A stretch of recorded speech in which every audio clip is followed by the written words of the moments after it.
خانہ کعبہ کے طواف کی ابتدا کیسے ہوئی؟ حضرت ابراہیم علیہ السلام نے جب کعبے کی تعمیر مکمل کی تو اللہ رب العزت نے کہا کہ اب منادی کر کے بندے اللہ کے گھر کا طواف آ کر کریں۔ حضرت ابراہیم علیہ السلام نے عرض کی، یا اللہ، میری آواز ان سب تک کیسے پہنچے گی؟ اللہ رب العزت نے فرمایا کہ تو منادی تو کر، یہ آواز اللہ کے حکم سے ازل سے ابد تک آنے والے تمام بندوں کی ارواح تک پہنچے گی، چاہے وہ ماں کے رحم میں ہی ہو، اور جس نے لبیک کہا اسے زندگی میں حج نصیب ہوگا۔ جب مکہ کے مقدس زمین پر میرا پہلا قدم پڑا تو میں نے کہا کہ ہماری ارواح نے بھی حضرت ابراہیم علیہ السلام کی آواز پر لبیک کہا، اس لیے میں بھی ان خوش نصیبوں میں شامل ہوں جسے رب نے حج کی سعادت عطا کی، اور اب اس حج کو رب الکریم حج مبرور فرمائے، آمین۔ مکہ مکرمہ کی بڑی اہمیت ہے۔ اللہ تبارک و تعالیٰ نے اپنے گھر بیت اللہ کی تعمیر کے لیے ساری دنیا میں سے اس سرزمین کو منتخب کیا، اور تمام دنیا سے لوگ اللہ کی عبادت کے لیے یہاں حاضری دیتے ہیں۔ فرمان الہی اور احادیث مبارک سے اس شہر کی فضیلت واضح ہے۔ اس شہر مقدس میں اللہ تعالیٰ نے بہت سی ایسی بابرکت اور عظمت والی جگہ رکھی ہیں جو اس کی عظمت اور تقدس میں اضافے کا باعث ہیں۔ چار دیواری کے اندر بڑا میدان، یہ وہی جگہ ہے جہاں دور جاہلیت میں کفار اپنی بیٹیوں کو زندہ دفن کرتے تھے۔ مسجد جس کے بارے میں روایت ہے کہ ایک مرتبہ آپ صلی اللہ علیہ وآلہ وسلم ایک صحابی عبداللہ بن مسعود رضی اللہ تعالیٰ عنہ کے ساتھ یہاں موجود تھے کہ جن آپ صلی اللہ علیہ وآلہ وسلم سے ملاقات کے لیے آئے۔ حضرت جبرائیل علیہ السلام نے آپ صلی اللہ علیہ وآلہ وسلم کو اطلاع دی۔ آپ نے صحابی کے گرد قرآنی آیات سے حصار قائم کیا۔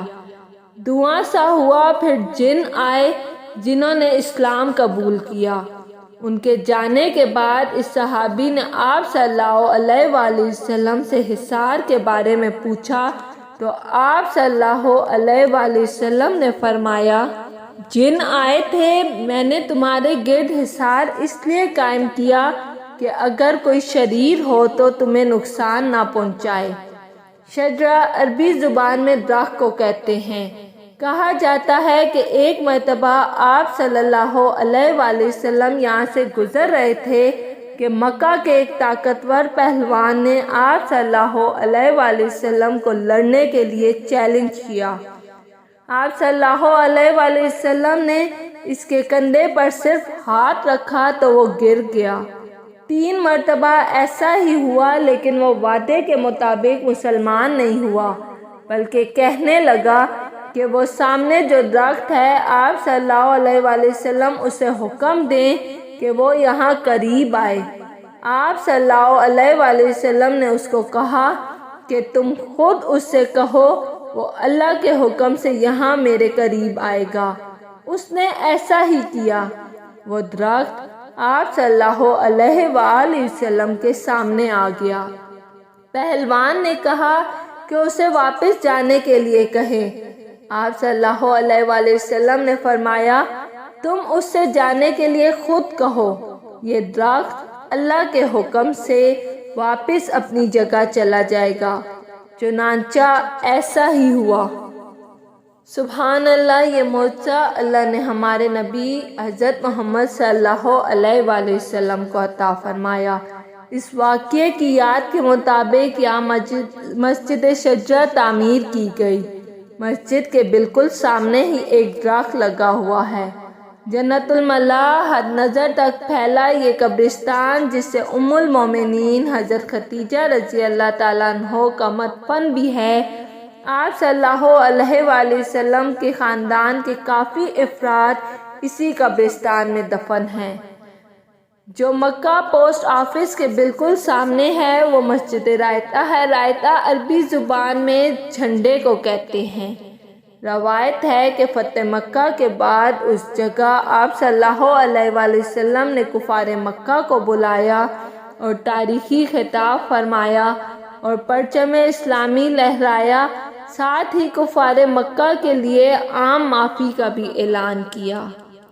باب فید الملک کے سامنے کی طرف جبل ابو قبیس تھا۔ روایت ہے کہ خانہ کعبہ کی تعمیر کے لیے اسی جبل سے پتھر لیا گیا اور اسی جبل کے بارے میں آپ صلی اللہ علیہ وآلہ وسلم کا ارشاد مبارک ہے کہ مکہ اور جبل ابو قبیس پر کبھی زلزلہ نہیں آ سکتا۔ اگر آپ کو میری ویڈیو پسند آئی ہے تو لائک اور سبسکرائب لازمی کیجیے گا۔